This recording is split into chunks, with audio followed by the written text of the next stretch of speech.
আসসালামু আলাইকুম।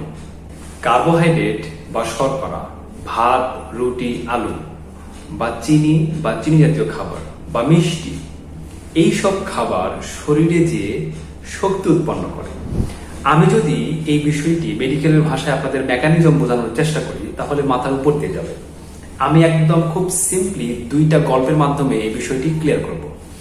প্রথমত, আমরা যখন দাওয়াত খেতে যাই বা বরযাত্রী যখন কনের বাসায় যায়, সবার আগে কি খেতে দেয়? নিশ্চয়ই শরবত অথবা মিষ্টি, রাইট? এখন অবশ্য ওয়াইফাই পাসওয়ার্ড দেয়, হোয়াটএভার। তো এত কিছু থাকতে আপনাকে মিষ্টি কেন খেতে দিল বা শরবত কেন দিল? বিকজ অফ আপনি অনেক দূর থেকে গেছেন টায়ার্ড হয়ে, তো আপনাকে ইনস্ট্যান্ট এনার্জি দেওয়ার জন্যই কিন্তু চিনি শরবত দিচ্ছে। তার মানে চিনি শক্তি।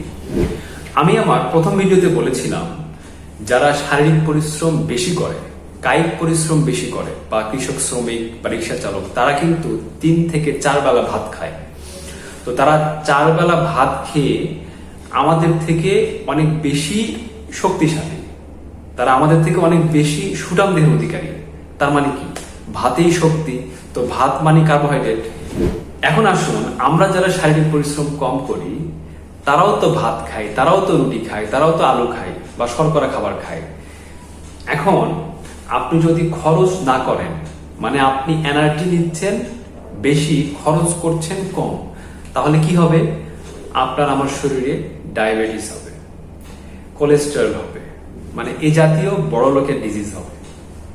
আজকে পর্যন্তই। ভালো থাকবেন। ধন্যবাদ।